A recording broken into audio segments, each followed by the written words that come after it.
A continuación presentamos las diferentes miradas de la realidad nacional e internacional.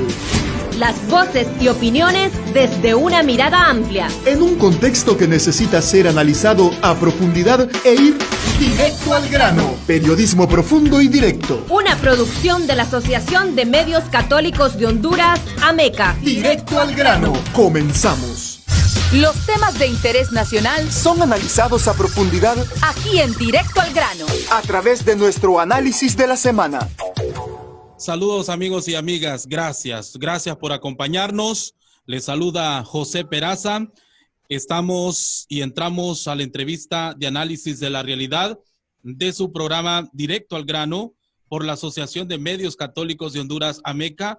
Estamos en medio de esta pandemia del coronavirus y retomamos después de haber estado ausentes desde que comenzó esta cuarentena por varias razones, pero estamos de nuevo en este espacio de análisis. Gracias por acompañarnos.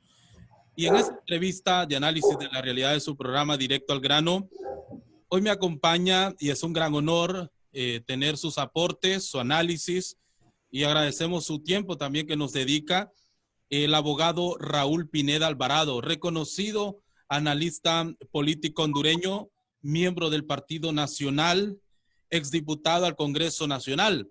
Abogado, qué bueno y qué placer verlo a la distancia a través de esta oportunidad que nos brindan las distintas plataformas de comunicación en medio de esta cuarentena. Gracias por aceptar esta plática con nosotros y bienvenido. Igualmente para mí, licenciado. ¿Cómo lo trata la pandemia a usted? Pues ha servido para muchas cosas. Primero, para valorar la libertad. Hemos estado inmersos en un discurso de más penas, más encarcelamientos, hay que prolongar la reclusión. Y cuando uno está recluido, reducido al espacio físico de su casa, con algunas modestas comodidades, se da cuenta y valora lo que es la restricción de la libertad. Sirve también para hacer un montón de cosas que uno tenía pendientes de hacer, ordenar documentos, y se encuentra cosas interesantes. Ordena su closet, ordena su ropa y de repente hasta se encuentra dinero. Yo creo que por pequeña que sea la cantidad, encontrar dinero en ropa que usó hace algún tiempo no deja de ser bastante placentero. Y tiene tiempo para reflexionar lo que le viene al país, lo que está pasando, a dónde vamos, qué tenemos al final del túnel, si tenemos algo al final del túnel, y llegar a conclusiones de que hemos sido detractores por costumbre. Hemos visto, para seguir una sentencia bíblica, el sucio en el ojo ajeno, pero no hemos visto la viga en el nuestro. Y que lo que está pasando tiene matices de responsabilidad. Claro que los políticos que nosotros elegimos son responsables. Son un grupo particularmente de corruptos e incapaces. En esto se ha evidenciado ese hecho. Pero también somos una sociedad apática. Yo estuve viviendo 5 años en Guatemala cuando era diputado del Parlacén y miraba que la gente protestaba porque le subían 10 centavos al transporte urbano. Y era una protesta que se hacía sentir. En Honduras estamos esperando que los norteamericanos, que los militares, que la empresa privada generen las transformaciones que necesita el país, que las necesitan no como antes. Hoy las necesita con desesperación. Una estructura gubernamental más eficiente, más pequeña, más productiva, más honesta. Una sociedad que entienda que tiene derechos y tiene el derecho a reclamar sus derechos. Pero mientras la sociedad mantenga su apatía y abandone eso que yo llamo la necesaria visión cristiana de la política, usted ha transitado diferentes modelos, desde el socialismo que implosionó se cayó el muro y se dieron cuenta que habían vivido varias décadas en el error y que ahora son rabiosamente capitalistas. Solo aquí en Honduras he visto algunos especímenes raros que todavía creen en ese modelo, y cuando van a visitar China o van a visitar Vietnam, se da cuenta que está frente a sociedades de capitalismo productivo puro. Y tanto modelo, el llamado capitalismo salvaje, el modelo de economía social de mercado, todas estas cosas no han servido para que haya menos pobres, porque para mí la peor tragedia de una sociedad es la pobreza, porque la pobreza lo envilece. La pobreza es lo que genera la delincuencia mayormente, la que genera la prostitución. Y un matiz de prostitución complicado, ¿eh? Se prostituye el político, el hombre que traiciona sus convicciones. Se da mucho en la izquierda. Gente que era rabiosamente enemigo del sistema y hoy son los feroces defensores de ese sistema que antes cuestionaban. Y ahí lo vemos en los medios de comunicación. O gente que empezó una lucha y de repente se transformó en un furibundo consumista y usted los encuentra en la zona aristocrática de Tegucigalpa, con casas con piscina, con canchas de tenis, y se pregunta, ¿y aquellos conceptos de solidaridad revolucionaria dónde quedaron? Yo propongo ahora por una visión cristiana de la política, donde se vea en el elector un hermano, un igual, una persona que también necesita ayuda. Y añoro que haya algún político que tenga una especie de epifanía. No soy una persona religiosa, pero sí creo en los milagros, que hay una epifanía y que en algún momento aparezca un hombre o una mujer que tenga suficiente apoyo para generar algunos cambios que son indispensables. Uno de esos cambios es el manejo íntegro, honesto, de los pocos bienes que tiene el pueblo. Es decir, cuando usted nos dice, abogado, sobre este milagro que necesita el país de tener un verdadero líder que piense como, que piense en la nación más allá de pensar en grupos reducidos, lo que usted nos quiere decir es que actualmente en la política hondureña no hay alguien capaz de poder conducir al país en nuevos rumbos. Yo creo que sí. Honduras tiene gente competente, es más, tiene gente honesta, pero tiene muy poca gente valiente.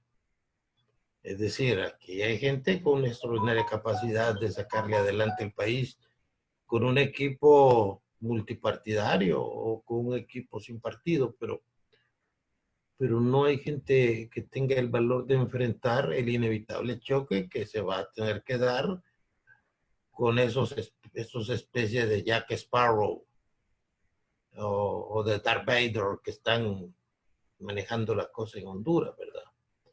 Y no hay que equivocarse. Los corruptos, los malvados son eso, pero tontos no son. Ellos tienen su tanque de pensamiento y por eso han jugado con la oposición de este país y han hecho lo que han querido. Y la gente al final ha caído en un fenómeno que se llama la inevitabilidad. Sí, hubo elecciones que fueron manipuladas, pero ya están los resultados. No hay nada que hacer. Sí, no se puede contra ellos. Tienen el dinero. Yo oigo a los líderes de la oposición diciendo, sí, nosotros somos mayoritarios, pero van a haber fraudes. Y como va a haber fraude, entonces, ¿para qué participar en las elecciones? Esa inevitabilidad le ha hecho muchísimo daño y le está haciendo muchísimo daño al país. Honduras quiere hombres y mujeres capaces, pero también valientes. Y orbitar alrededor de eso, una visión cristiana de la política. Y no hablo de cristiano desde el punto de vista de la religiosidad católica o evangélica, sino hablo de una visión cristiana basada en los evangelios, ¿verdad? Hay que ver ese caso interesante del sermón de la montaña. Ahí se encuentra compactado un mensaje político avasallador, con la experiencia política de un Jesucristo frente a un populacho que cuando dijeron a quién prefieren, a Barrabás o a Jesucristo, no vacilaron, prefirieron al malo. El que esté pensando de manera ingenua que las cosas se van a dar de manera fácil esté equivocado, pero se están dando las condiciones.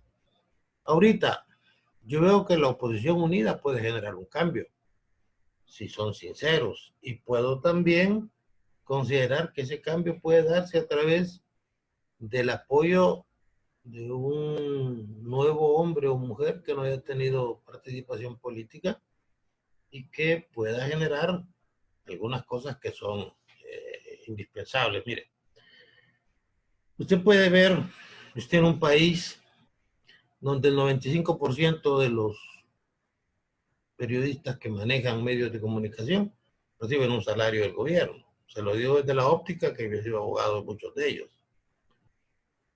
Donde los últimos 4 presidentes han sido mencionados en diferentes cortes y en diferentes libros por haber recibido dinero del narcotráfico para su campaña. Los últimos 4.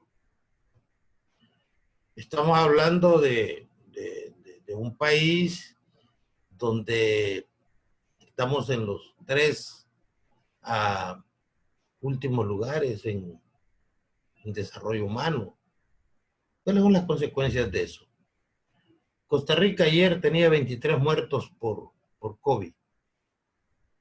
Honduras ya va arriba de los 600. El Salvador tiene 223 muertos por COVID. Honduras va arriba de los 600. ¿Por qué?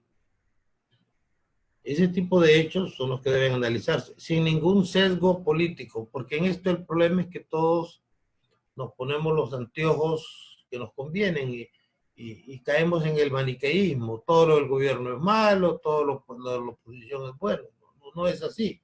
Pero hay hechos que son agobiantes. ¿Por qué la gente está muriendo en condiciones de extrema indignidad? Extrema indignidad, simplemente porque la corrupción del aparato administrativo ya no se puede disimular. Por eso hablamos de la necesidad de un cambio, pero un cambio que no va a surgir de Estados Unidos, ni tendría por qué surgir de ahí, porque ellos juegan a sus intereses, que tiene que surgir de la sociedad hondureña, y ahí es donde veo yo que desde las escuelas, desde las tribunas políticas, desde estos programas, desde el púlpito, debe empezarse a generar una necesaria conciencia de cambio. ¿Qué es lo más grave en esta pandemia, abogado? ¿Es el virus en sí, la corrupción o la politización del tema? Mire, yo creo que el tema se ha politizado, pero la oposición es tan incompetente que ni siquiera ha sabido politizarlo de manera inteligente. Usted solo oye un discurso genérico. El gobierno es corrupto. Sí, pero no le dicen por qué es corrupto. A los hospitales no van a venir. Y si vienen, no van a venir en las condiciones en que fueron contratados. Sí, pero los hospitales no han llegado. No hay manera de presentar una evidencia fáctica de que lo que decimos es verdad. Tampoco masificamos el mensaje. ¿Por qué? Porque los medios, en su mayor parte, están cooptados. ¿Por qué están cooptados? Por la pobreza. Por eso le digo que la peor tragedia que le puede pasar a un país latinoamericano es la pobreza. Porque la pobreza no solo es la falta de dinero. Hay gente que es pobre y tiene mucho dinero. Pero la pobreza es una pobreza espiritual, una pobreza ideológica, una pobreza que envilece. Es decir, ¿por qué yo le digo a mis amigos de la oposición? Miren, aquí se mira en las encuestas una pésima imagen del Partido Nacional que debería derivar en una derrota electoral contundente. Pero ellos tienen 200,000 empleados públicos. Esos 200,000 empleados públicos van a ser concientizados en que no importa quién sea el candidato, cuide su estabilidad laboral, cuide su comida. Y para que usted cuide su comida, tiene que votar por nosotros. Ellos saben para dónde van. Las elecciones solo duran 10 horas. De las 6 de la mañana a las 4 de la tarde. Y va a ganar el que tenga más papeletas a su favor en una caja de cartón. No el que sea más querido. No el que presente la mejor propuesta. El que tenga la mayor cantidad de papeletas. Para eso se requiere organización. Usted necesita unas 30,000 personas para mesas electorales. Las tiene la oposición, las está capacitando, está creando una estructura. No, aquí quieren cambiar el gobierno desde los foros, desde los periódicos, y eso es lo que hace que la oposición se vea un poco bobalicona, un poco ingenua. Yo espero que haya un cambio. Cuando platico con ellos, cada vez que puedo los digo. No es solamente tener la razón, es también saberlo exponer y hacer aquello que dicen los campesinos, a Dios rogando y con el mazo dando, ¿va? Pero sí, mientras no trabajen en estructura, el tiempo va a ir jugando contra los intereses de la oposición. Y el otro problema son las instituciones que se han acomodado, ¿va? Es decir, hay temas que no los abordan la sociedad civil, que dicho sea de paso, está cooptada y a veces nos volvemos soñadores. Yo presenté, cuando era diputado, con Adán Palacios y el licenciado Casco Calleja, que eran hombres extraordinarios, un proyecto que permitía que los diputados se votaran individualmente, lo que llaman con la fotografía. Yo estaba convencido que eso iba a generar un mejor Congreso. No, no pasó así. Con Wilfredo Méndez, con Yolanda Barahona de Suazo, con el actual presidente del Pino, hicimos un proyecto que auspiciaba el presidente del Congreso, Pineda Ponce, para un nuevo sistema de elección de los magistrados para tener mejor justicia en Honduras. Lo peor que le puede pasar a un hondureño es ir a un juzgado o a un hospital. Si tiene algún enemigo, láncele una maldición y mándalo a un juzgado o a un hospital, que ese definitivamente va a estar complicada su vida. Pero la Corte no es mejor. No ha mejorado. ¿Por qué? Por la gente. ¿Cuál es la falla de la gente? La educación, los valores, la pobreza. Usted mira jueces, mira magistrados aterrorizados por el temor de perder el trabajo. Y eso hay que ponerlo en riesgo. Hay que ser valiente. No le queda de otra. Si quiere generar un cambio. De otra manera las cosas no van a cambiar. De ahí que siento que es la sociedad la que tiene que ser la constructora de su propio proyecto. Habrán otros factores coadyuvantes, pero el principal actor es el pueblo hondureño. Y el trabajo de los medios, el trabajo de los liderazgos es ir generando conciencia con objetividad. Lo que es bueno, hay que ponderarlo como bueno. Pero lo que es malo hay que denunciarlo. Repito, en Honduras hay muchísima gente honrada, pero gente que denuncia la corrupción. No, hay muy poco. Bien, estamos en este diálogo con el abogado Raúl Pineda Alvarado, analista político hondureño, exdiputado, es miembro del Partido Nacional y muy crítico de las cosas que acontecen en el país. Abogado Alvarado, y tal vez respuestas más rápidas y concretas con respecto a este tema, su valoración de cómo el gobierno ha conducido esta emergencia sanitaria. Ya usted conoce y sabe la variedad de opiniones que se dan al respecto, pero ¿cuál es la suya? ¿Usted qué opina de cómo el gobierno ha manejado esta pandemia en el país? La ha manejado muy mal, por una razón muy sencilla. Este es un gobierno que orbita alrededor del culto de la personalidad del presidente Hernández. Yo siempre he insistido, si se da la coyuntura, el presidente Hernández va a querer quedarse en el poder.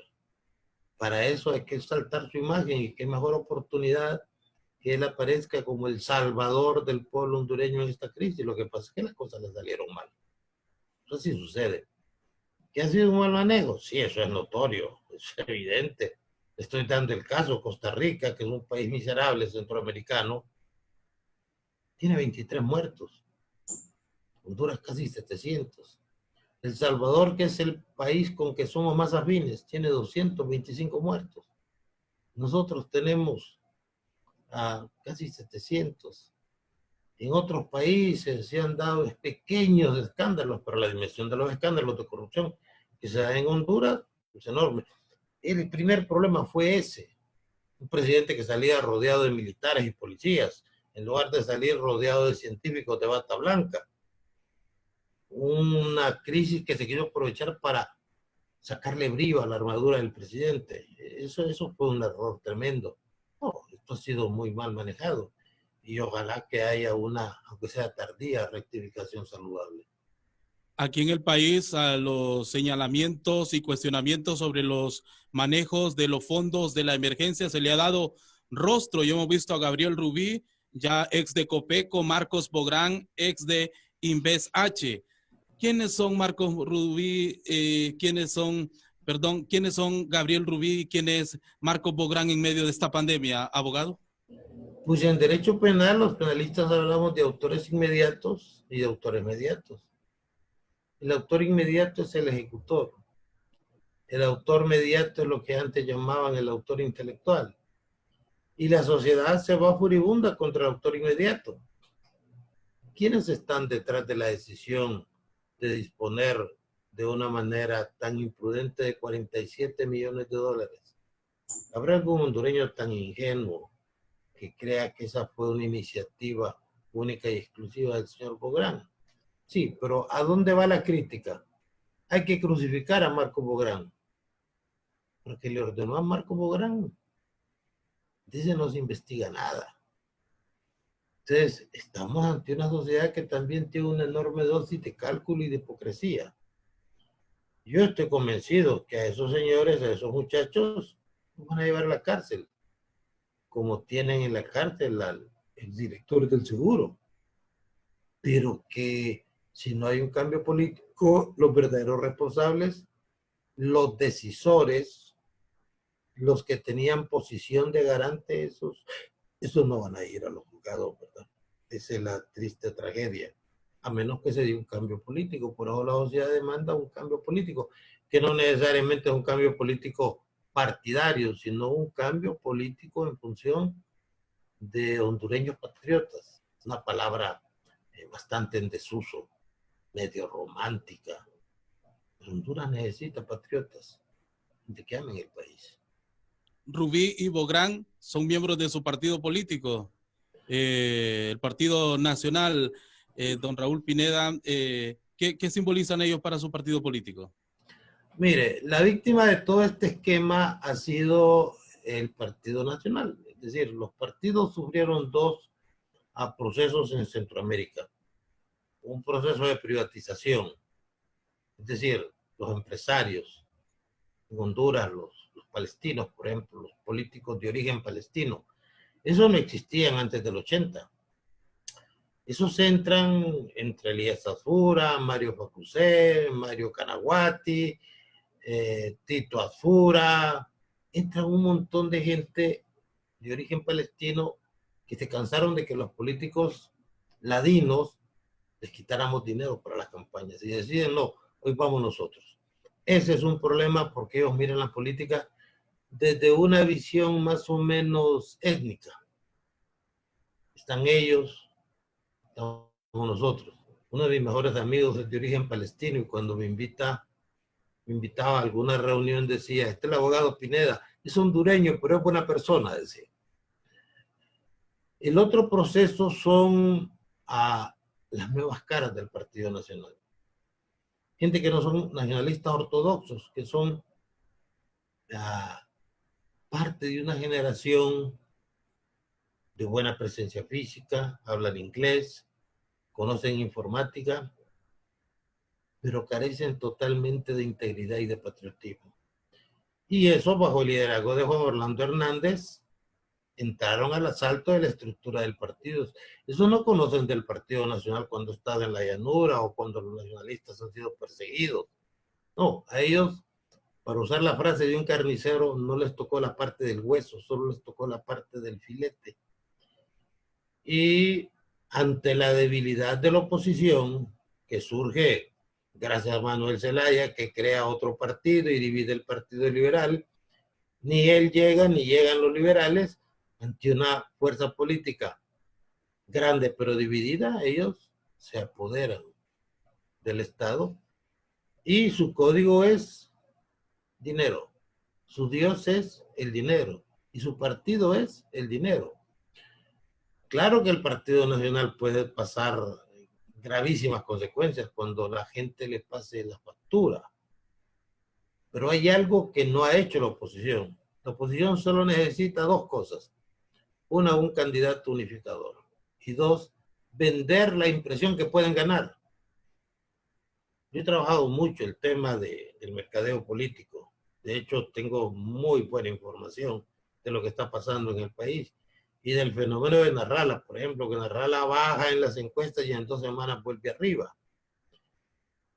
La insensatez del electorado. El electorado hace la política con el corazón, no la hace con el cerebro.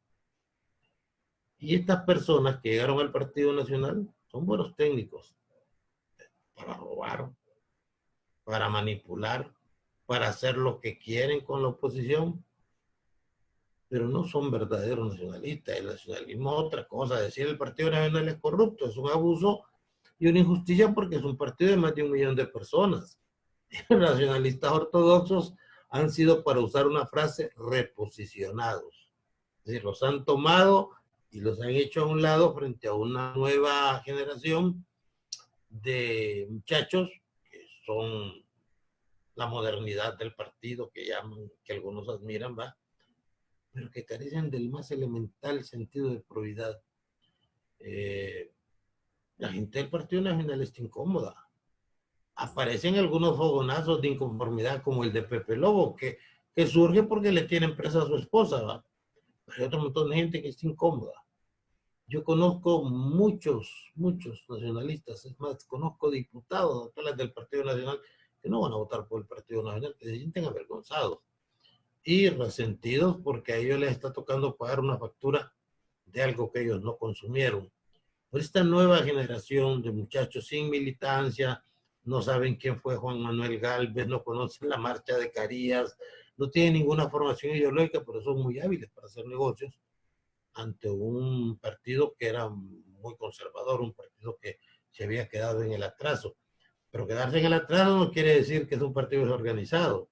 El Partido Nacional tiene 2 ventajas. Tiene dinero y tiene organización. Imagínense que un candidato aquí, conforme la ley, puede gastar hasta 400 millones de lempiras en su campaña. Un candidato presidencial.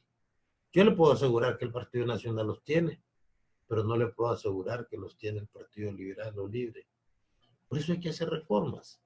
Y la oposición no está trabajando en eso. Un diputado puede gastar hasta 10 millones. ¿Ya? Es decir, ¿quién los tiene? Ellos los tienen. La oposición no. Por eso decir que esta cosa solo con discursos va a cambiar, no. Tiene que haber el componente organización. Si no hay organización, las cosas no van a cambiar. Y para cerrar esta entrevista, 2 preguntas más, abogado Raúl Pineda Alvarado. 1, ¿hay elecciones el otro año o la pandemia cree que sea la ocasión para poder crear una nueva crisis política el próximo año? Bueno, 3 países recientemente fueron elecciones. Uno de ellos, Dominicana, que fue antier. Lo hizo bien. Ganó la oposición. Hay países como El Salvador que fueron elecciones en medio de las balas. Yo creo que el otro año van a haber elecciones. De hecho, el presidente del Congreso ha empeñado su palabra en eso. Y recuerde que para cambiar la fecha de las elecciones hay que cambiar la ley. Y el presidente del Congreso ha sido muy claro en que la ley no se va a cambiar. Para las elecciones generales, pues, si no se da una coyuntura extraordinaria que puede darse, un autogolpe, la convocatoria a una constituyente en una alianza de don Juan Orlando Hernández con don Manuel Zelaya, también van a haber elecciones y van a ser diferentes, van a ser más observadas. Y si la oposición no aprendió de lo que pasó en el 2017, pues no merecen tener acceso al poder de este país. Yo sí creo, estoy convencido que van a haber elecciones y que van a ser mejores que las del 2017 y que va a haber una buena observación y una nueva actitud de la gente. Si el Partido Nacional ganó por 56,000 votos y hubo 217,000 votos de gente que votó en blanco o que anuló su voto, El gran error del presidente Hernández es, con los resultados electorales, no haber llamado a la oposición, integrarle al gobierno y hacer un buen gobierno. Igual se hubiera cubierto de gloria. Pero a veces los políticos pierden el sentido de la realidad. Pero yo estuve muy cerca de eso que llaman el golpe de Estado o la sucesión constitucional.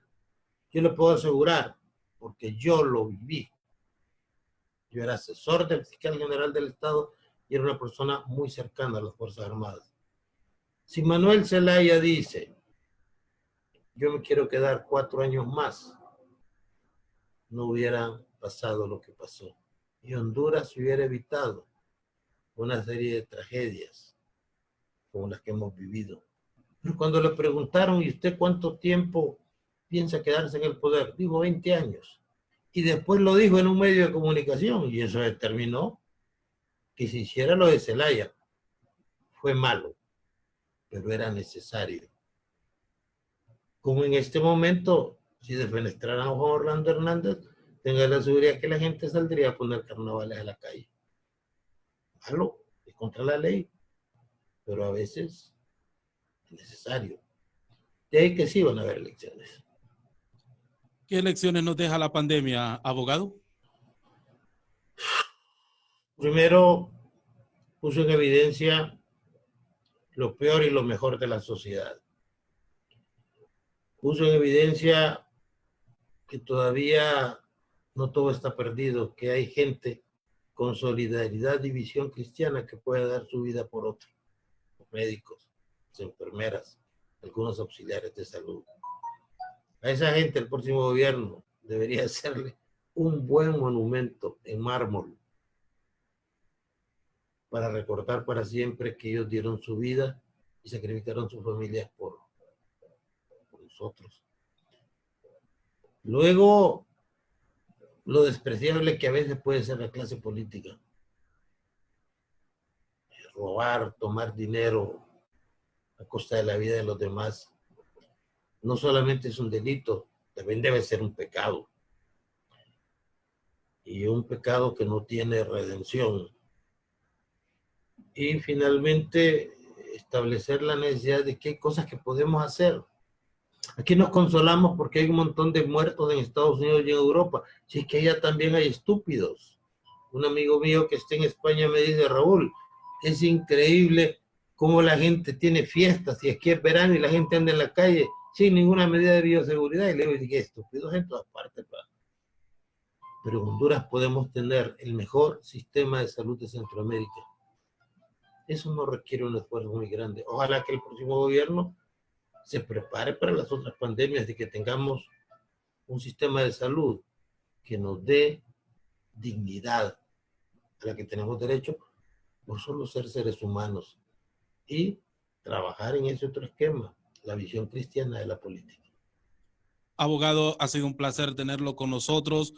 Muchísimas gracias. Siempre es un agrado platicar con usted. Gracias por atendernos. Gracias por haberme invitado. Es el abogado Raúl Pineda Alvarado con nosotros en este espacio de Directo al Grano. Gracias a ustedes, amigos y amigas. Nos preparamos, viene la reflexión bíblica en unos minutos aquí en la Asociación de Medios Católicos de Honduras, AMECA. Quedó informado e informada con las diferentes miradas de la realidad nacional e internacional. Escuchó las voces y opiniones desde una mirada más amplia. Solo aquí. Directo al grano. Periodismo profundo y directo. Una producción de la Asociación de Medios Católicos de Honduras, AMECA. Hasta un siguiente programa.